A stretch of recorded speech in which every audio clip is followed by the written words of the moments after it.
6 अगस्त 1945 की वो सुबह हिरोशिमा के लिए किसी भी आम दिन जैसी ही शांत और उज्जवल थी। द्वितीय विश्व युद्ध अपने अंतिम चरण में था, लेकिन जापान के आम लोग अभी भी अपनी रोजमर्रा की जिंदगी जी रहे थे। सुबह के ठीक 8:15 बजे थे। आसमान में अचानक 3 अमरीकी B-29 बॉम्बर विमान दिखाई दिए। शहर के लोगों को लगा कि ये शायद रोज की तरह केवल निगरानी के लिए आए हैं, इसलिए किसी ने बहुत ज्यादा ध्यान नहीं दिया। लेकिन उनमें से एक विमान, जिसका नाम एनोला गे था, उसके पेट में दुनिया का सबसे विनाशकारी हथियार लिटिल बॉय नाम का यूरेनियम बम छिपा था। जैसे ही बम विमान से नीचे गिरा, वो जमीन से करीब 1900 फीट की ऊंचाई पर एक भयानक धमाके के साथ फटा। उस पल जो रोशनी पैदा हुई वो हजारों सूरज की चमक से भी तेज थी। हिरोशिमा का तापमान कुछ ही सेकंड्स के भीतर 4000 डिग्री सेल्सियस तक पहुंच गया। हवा में ऐसी लहरें उठीं जिनकी रफ्तार आवाज की गति से भी तेज थी। जो लोग उस धमाके के केंद्र यानी ग्राउंड जीरो पर थे, वे पल भर में भाप बनकर उड़ गए। उनका अस्तित्व ऐसे मिटा कि कंक्रीट की दीवारों और सड़कों पर केवल उनकी काली परछाइयां छपकर रह गई। लोहे के पुल पिघल गए, पत्थर उबलने लगे और पूरा शहर एक जलती हुई भट्टी में तब्दील हो गया। धमाके के कुछ ही मिनटों बाद शहर पर एक खौफनाक सन्नाटा छा गया, जिसे केवल घायलों की चीखों ने तोड़ा। हवा में धूल, राख और धुएं का एक विशाल मशरूम जैसा बादल बन गया, जिसने सूरज की रोशनी को सोख लिया। दिन में ही रात का अंधेरा छा गया। हजारों लोग ऐसे थे जिनकी खाल उनके शरीर से कपड़े की तरह उतरकर लटक रही थी। लोग दर्द से पागल होकर पानी की तलाश में पास की ओटा नदी की ओर भागे, लेकिन पानी का तापमान भी इतना अधिक था कि जो उसमें कूदा वो जिंदा बाहर नहीं आया। कुछ ही देर बाद आसमान से अजीबोगरीब काली बारिश होने लगी। ये कोई साधारण बारिश नहीं थी, बल्कि रेडियो एक्टिव राख और पानी का मिश्रण थी।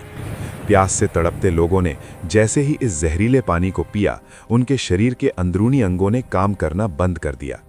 अभी दुनिया हिरोशिमा की इस तबाही को समझ भी नहीं पाई थी कि 3 दिन बाद यानी 9 अगस्त 1945 को सुबह 11:02 पर अमेरिका ने नागासाकी पर अपना दूसरा परमाणु बम फैट मैन गिरा दिया। नागासाकी की भौगोलिक स्थिति पहाड़ों के बीच थी, इसलिए वहां तबाही का दायरा हिरोशिमा से कम था, लेकिन बम की ताकत हिरोशिमा वाले बम से भी अधिक थी। वहां भी मंजर वही था, लाशों के ढेर, जलते हुए मकान और अपनों को ढूंढते बेबस लोग।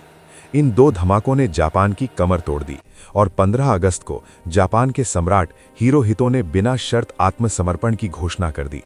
लेकिन त्रासदी का असली चेहरा तो अभी सामने आना बाकी था। युद्ध रुक गया, धमाके थम गए, लेकिन एक अदृश्य कातिल अभी भी हवा में मौजूद था, रेडिएशन। जो लोग धमाके से बच गए थे, वे धीरे धीरे एक अजीब बीमारी का शिकार होने लगे। बिना किसी चोट के लोगों के बाल गुच्छों में झड़ने लगे, उनके शरीर पर नीले और बैंगनी चत्ते पड़ने लगे, मसूड़ों से खून बहने लगा और हड्डियां गलने लगी। इसे एटम बम बीमारी कहा गया। रेडिएशन का असर पीढ़ियों तक चला।